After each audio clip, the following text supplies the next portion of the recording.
In the first chapter of the first book that Jane Austen ever published, Sense and Sensibility, she did something that changed fiction forever. The narrator of the book begins by describing the situation of the Dashwood family. John Dashwood has come into a big inheritance from his father, Henry, who on his deathbed makes John promise to take care of his 3 half-sisters. When he gave his promise to his father, he meditated within himself to increase the fortunes of his sisters by the present of £1,000 apiece. He then really thought himself equal to it. The prospect of £4,000 a year made him feel capable of generosity. Yes, he would give them £3,000. It would be liberal and handsome. It would be enough to make them completely easy. £3,000, he could spare so considerable a sum with little inconvenience. He thought of it all day long and for many days successively, and he did not repent. So what stands out in this passage? Which of these things is not like the rest?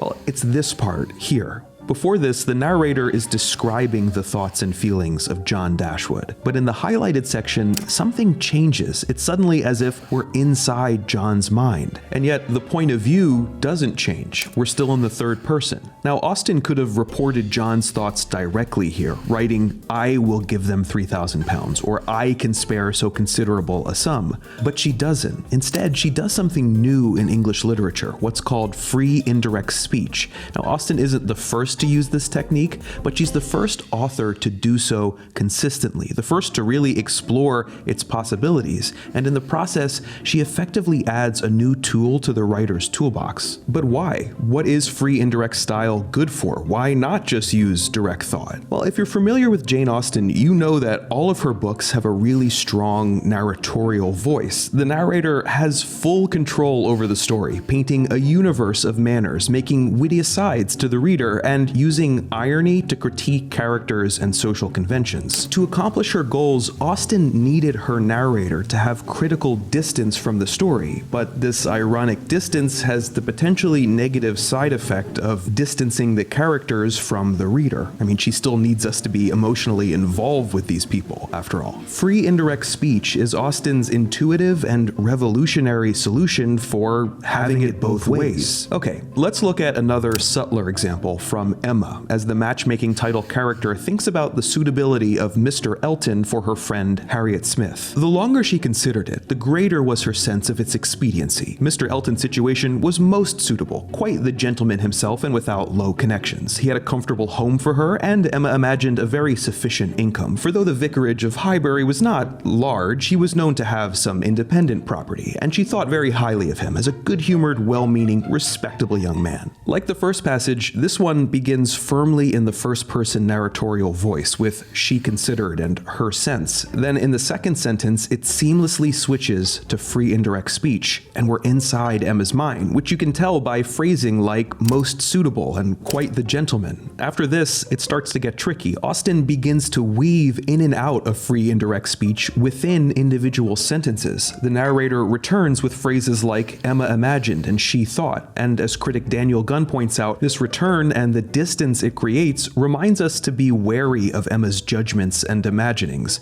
But then we slip right back into her spirit again, her subjectivity, in clauses like "a good-humored, well-meaning, respectable young man." In Emma especially, Austen uses free indirect speech with extraordinary finesse, dipping in and out of several minds without ever interrupting the flow of narration, representing subjectivities, as Dunn says, with great immediacy while still providing a frame within which that subjectivity can be understood. At the end of the novel, we get the amazing convergence of these two voices as Emma's self-deception becomes self-knowledge, as her inner voice finally aligns with what the narrator and the reader have seen all along. Free indirect speech is a formal innovation that changed the course of literature. Now, it's impossible to say who Austen influenced directly, but she effectively created a tool that thousands and thousands of authors used and still use, including some of the most famous ever, like George Eliot, Henry James, James Joyce, and Virginia Woolf. Unlike these other authors, Jane Austen is often belittled for her seemingly lightweight marriage comedies, but that critique misses the complex formal dynamics that are working under the surface. If you really want to see Austen's genius, you have to look deeper. You have to look at the language.